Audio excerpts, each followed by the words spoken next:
Hmm. Assalamualaikum warahmatullahi wabarakatuh.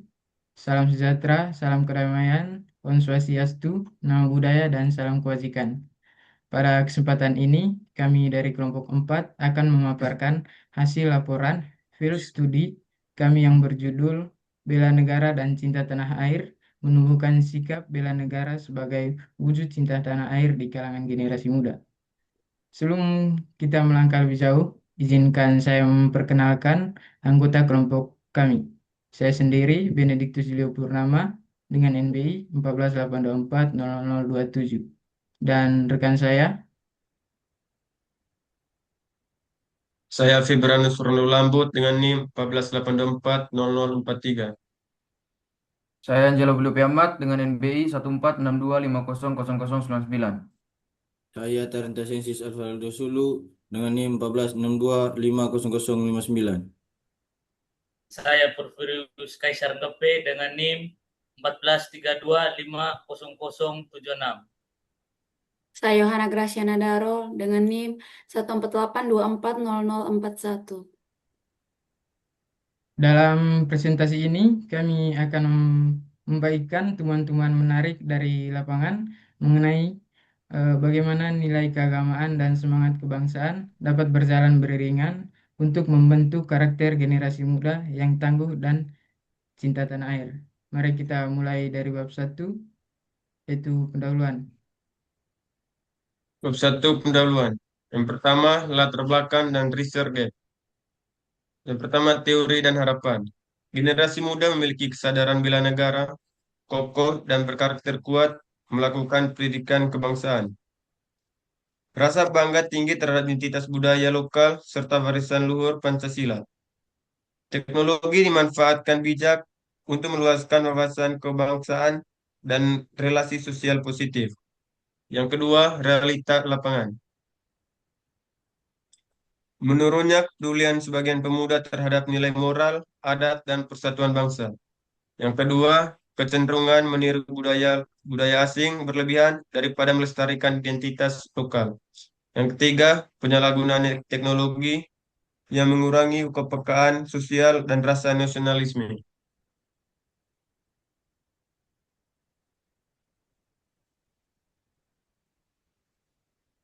Next.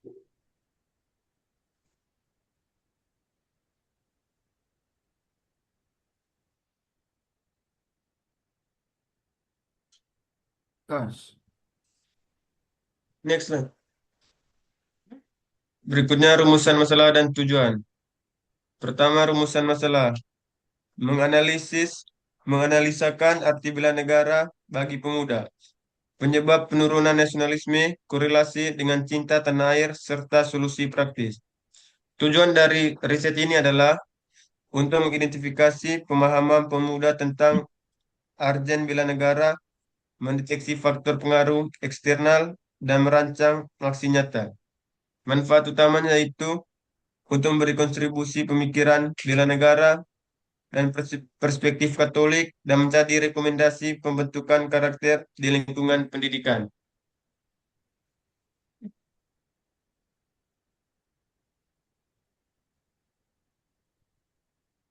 Bab 2, Kajian Teori.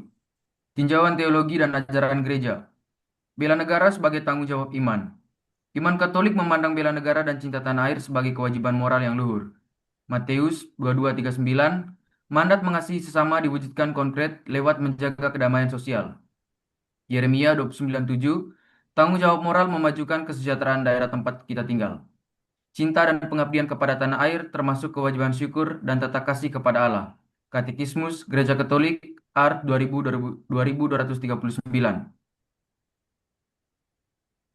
Tokoh teladan patriotisme Katolik. 100% Katolik, 100% Indonesia. Semboyan historis ini dirumuskan oleh Monsinyur Albertus Soegi Pranata SJ, Uskup Pribumi pertama dan pahlawan nasional yang mengajarkan bahwa ketaatan pada iman Katolik sejati berjalan beriringan dengan pengabdian total bagi kemerdekaan NKRI. Umat Katolik dipanggil untuk berada di garis depan dalam membela keadilan dan martabat bangsa. Jika kita benar-benar menjadi orang Katolik yang baik, kita juga sekaligus menjadi patriot Indonesia yang sejati. Kajian jurnal dan proposisi. Penelitian tahun Sari dan Dewi 2021. Topik utama jurnal implementasi nilai Pancasila di era globalisasi. Relevansi penelitian membumikan nilai Pancasila guna menyaring budaya asing. Yang kedua, Dewi dan Purnamasari 2021. Topik utama jurnal penguatan karakter nasionalisme era digital. Relevansi penelitian media sosial sebagai instrumen cinta tanah air pemuda. Dan yang ketiga, Dewi Hamid dan Anissa 2022. Topik utama jurnal peran pendidikan kewarganegaraan atau PKN. Relevansi penelitian efektivitas kurikulum formal memperkuat jiwa patriot. Proposisi, semakin tinggi pemahaman bela negara yang disokong oleh pendidikan karakter, keteladanan keluarga, serta integrasi nilai iman Katolik, maka semakin tinggi pula sikap cinta tanah air dan aksi nyata pemuda. Selanjutnya ke bab 3 ada desain dan metodologi penelitian. Yang pertama ada pendekatan kualitatif, menggunakan studi kasus deskriptif kualitatif untuk mengali makna subjektif dan tindak konkret bela negara dan informan mahasiswa. Yang kedua subjek dan teknik data. Mahasiswa untuk 1945 Surabaya dipilih secara purpose sampling, data dikumpulkan melalui teknik wawancara, observasi, dan dokumentasi. Yang ketiga ada alat analisis dan validitas, menerapkan analisis model Miles, Huberman, reduksi, penyajian, kesimpulan yang divalidasi lewat metode triangulasi, teknik, dan sumber.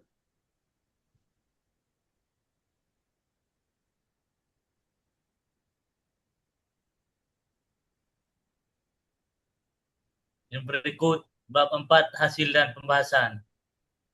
Deskripsi tamu lapangan. Aspek hasil riset yang pertama, makna bela negara.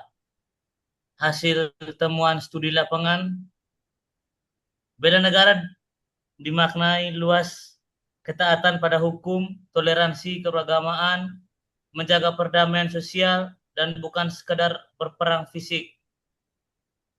Yang kedua, urgensi karakter pemuda. Hasil temuan studi lapangan mutlak diperlukan sebagai benteng diri dari kedansi nilai kebangsaan akibat penetrasi budaya asing yang destruktif. Peran teknologi.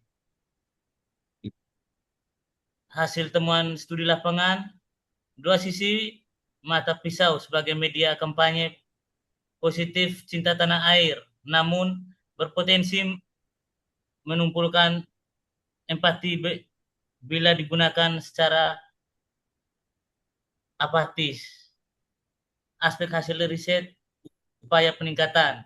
Hasil temuan studi lapangan, pendidikan karakter aplikatif di kampus, teladan nyata di keluarga, dan pelibatan aktif pemuda dalam aksi sosial kemasyarakatan. Tidak jelas, ini belum fokus besar sedikit Kak.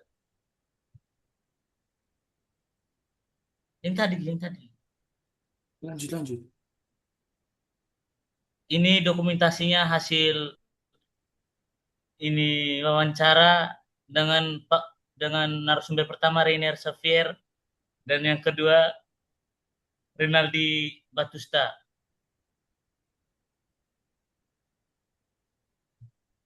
Refleksi kelompok bagian pertama. Kau Kak. Angelo Widodo atau saya sendiri, perspektif kepemimpinan. Generasi muda merupakan estafet kepemimpinan bangsa. Bela negara tidak boleh berhenti sebagai wacana, melainkan harus hidup dalam disiplin, halan, dan tanggung jawab sosial.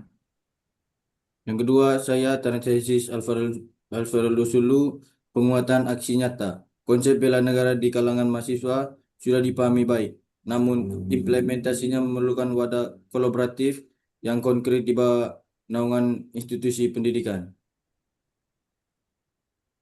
Tiga saya sendiri, teknologi dan medsos memegang kendali atas karakter generasi saat ini. Kita merebut ruang digital dan nasionalisme.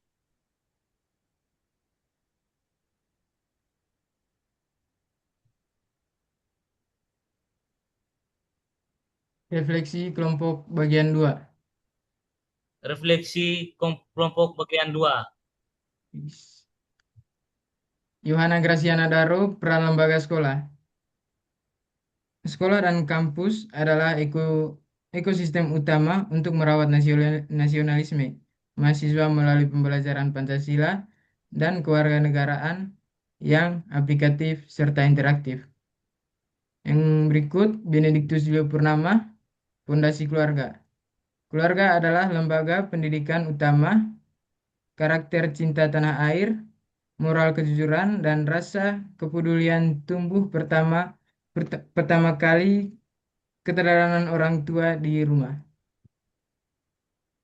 Saya Febrian Lambut itu sebagai pemuda kita wajib aktif dalam organisasi kemasyarakatan, misalnya dalam aktivitas sosial. Kepekaan sosial kita diasah untuk siap melayani dan membela kebutuhan NKRI.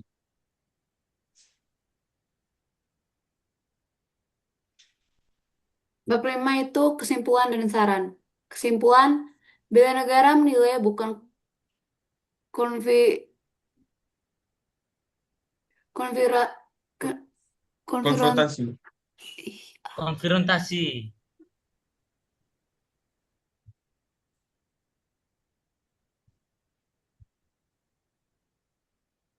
Kesimpulan, bela negara milenial bukan konfrontasi senjata, melainkan ketahanan karakter, kecerdasan digital, kepatuhan hukum, dan semangat menjaga harmoni kemajemukan bangsa.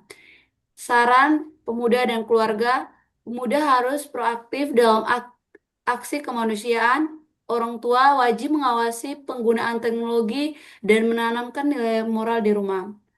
Saran institusi dan gereja, kampus perlu merancangkan kurikulum kewarganegaraan interaktif.